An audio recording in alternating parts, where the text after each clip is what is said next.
আল্লাহর নামের জিকির হয়। চাবুক দিয়ে পিটাইতে পিটাইতে কালো চামড়া গুলো ফেটে রক্ত ঝরা শুরু হয়ে গেল। আবু জেহেল দেখে বলে বেলাল, মারতে মারতে চামড়া ফেটে রক্ত ঝরতেছে, তারপরেও কি মুহাম্মাদের কালেমা ছাড়বি না? হযরতে বেলাল দেখে বলে আবু জেহেল রে, মারতে মারতে যদি মেরেও ফেলে দাও জীবন দিতে রাজি, কিন্তু নবীজির কালেমা ছাড়তে রাজি না।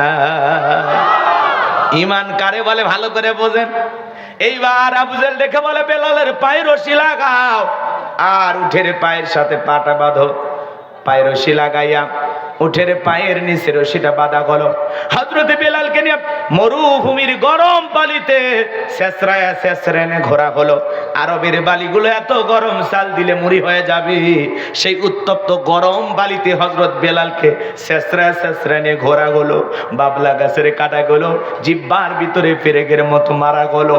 এত নির্যাতন জুলুম চালানোর পরে বিকেল বেলা ডেকে বলে বেলাল, চাবুক দিয়ে পিটাইলাম, পায়ের রশি লাগায় ছেঁচড়ায় ছেঁচড়ায় ঘুরলাম রে বেলাল, তারপরেও কি নবী মুহাম্মদ সাল্লাল্লাহু আলাইহি সাল্লামের কালেমা ছাড়বি না?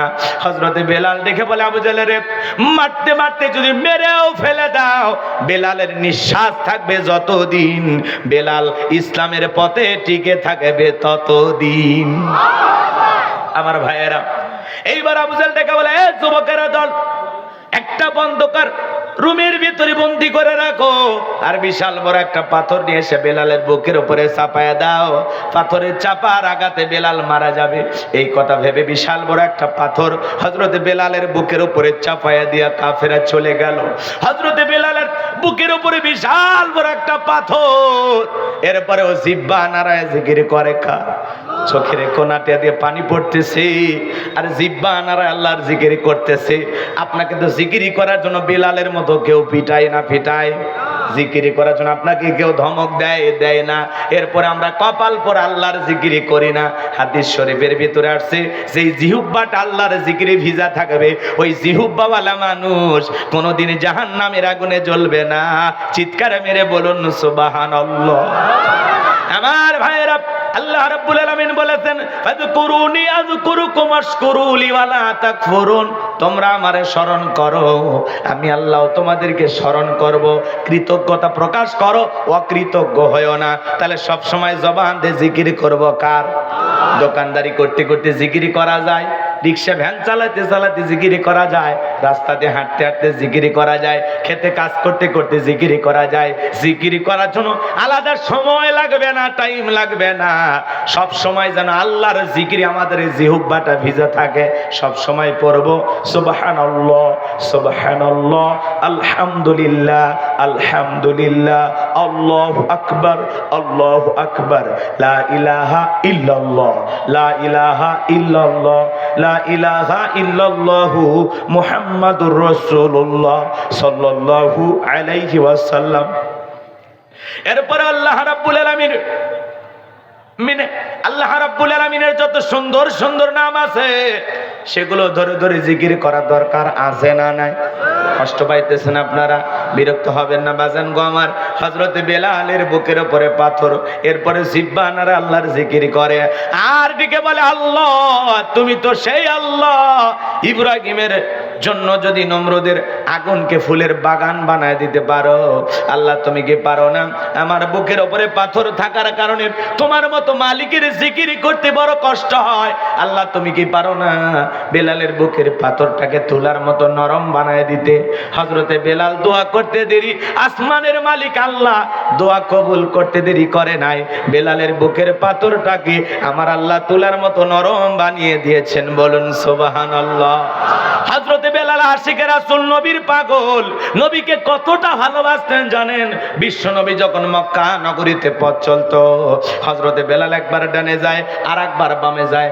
আমার নবী দেখে বলে, বেলাল বুঝি না, একবার ডানে যাও আর একবার বামে যাও, ব্যাপারটাকে আমি বুঝি না। হযরতে বেলাল দেখে বলে, নবী আপনি কালেমার দাওয়াত দেন, ইসলামের প্রচার প্রসার করেন, ওই কাফেররা হলো আপনার শত্রু, আপনাকে টার্গেট করে যদি ওরা ডান থেকে তীর নিক্ষেপ করে, ওই তীরটা যেন সর্বপ্রথম আমি বেলালের বুকের ভিতরে ঢোকে। ও নবী আবার বাম দিকে যায়। মনে মনে ভাবি ওরা যদি বাম থেকে তীর নিক্ষেপ করে ওই তীরটা যেন সর্বপ্রথম আমি বেলালের বুকের ভিতরে ঢোকে। আমি বেলাল মারা গেলে ইসলামের ক্ষতি হবে না, আপনি নবী মারা গেলে ইসলাম আর মাথা উঁচু করে সামনের দিকে দাঁড়াইতে পারবে না। নিজের জীবনের বিনিময়ে বিশ্ব নবীকে বেলাল আগলায় রাখতেন। বলুন আল্লাহু আকবার। প্রকৃত আশিক রাসূল কারা? নবীর সাহাবী যারা। কত কথা পোস্টার ব্যানার লাগাইলে আশিক রাসূল হওয়া যায় না। 53 দিন ঈদে মিলাদুন নবী পালন করলে আশিক রাসূল হওয়া যায় না। কথা কয় না, কথা কয় না। রাগ করতেছেন আপনারা?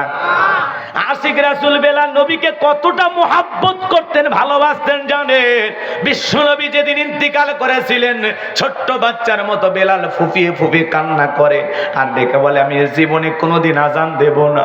আমি আজান দেওয়ার পরে বিশ্ব নবী ইমামতির মুসল্লায় দাঁড়াবে না, আমি বেলাল আর কোনোদিন আজান দেব না। সাহাবীরা ডেকে বলে বেলাল এভাবে কান্না করো না, এভাবে ভেঙে পড়ো না। ও বেলাল একটু অপেক্ষা করো। বেলাল কারো কথা শোনে না।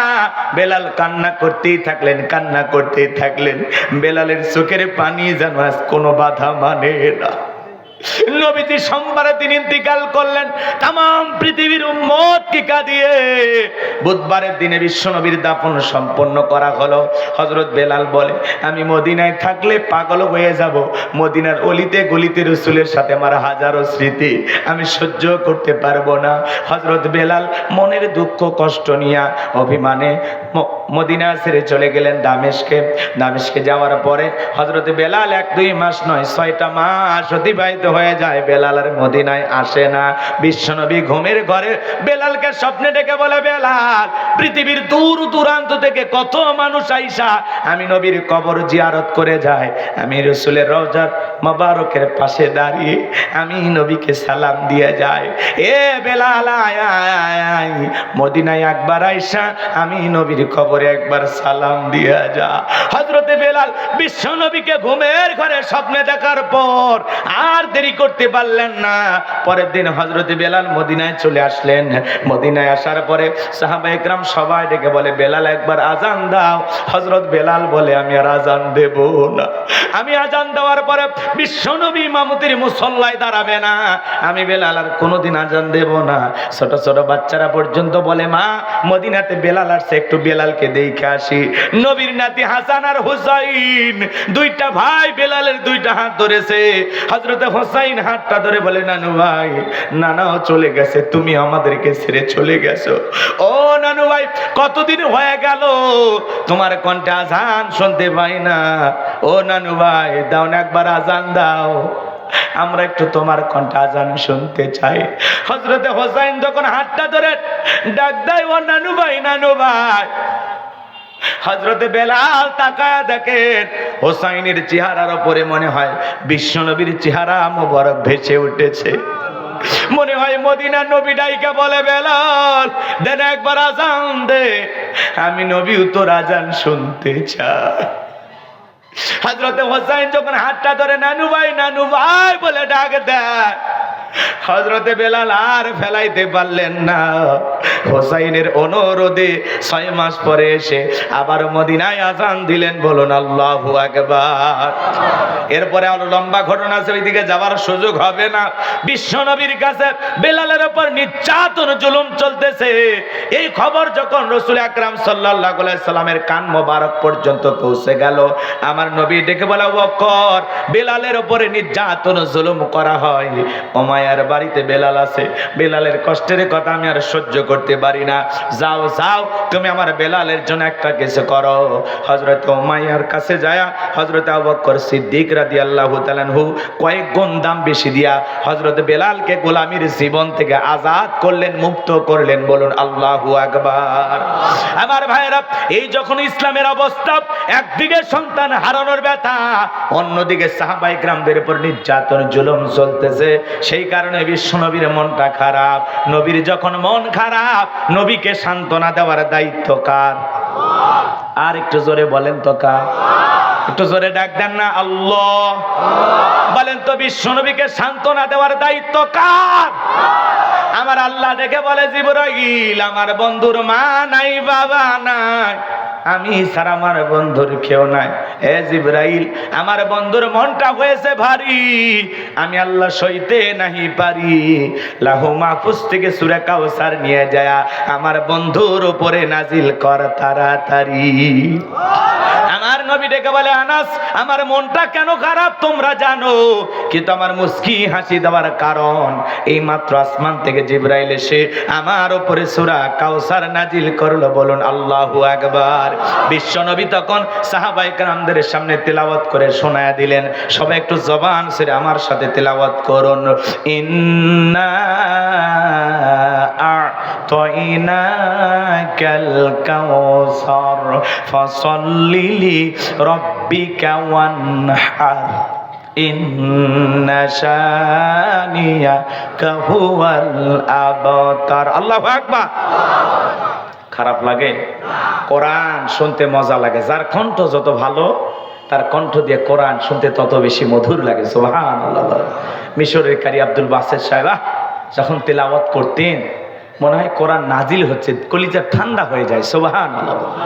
কোরআন এমন একটি কিতাব, টেনে পড়লেও মজা লাগে, জোরে পড়লেও মজা লাগে, আবার মাঝামাঝি সুরে পড়লেও মজা লাগে। এই জন্য কোরআনের প্রতি আমাদের একটু মহাব্বত ভালোবাসা থাকার দরকার আছে না নাই? কোরআন সহি শুদ্ধ করে তেলাওয়াত জানার দরকার আছে না নাই?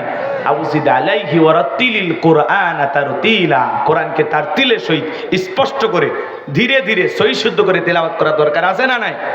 একটু মহাব্বতে সবাই আমার সাথে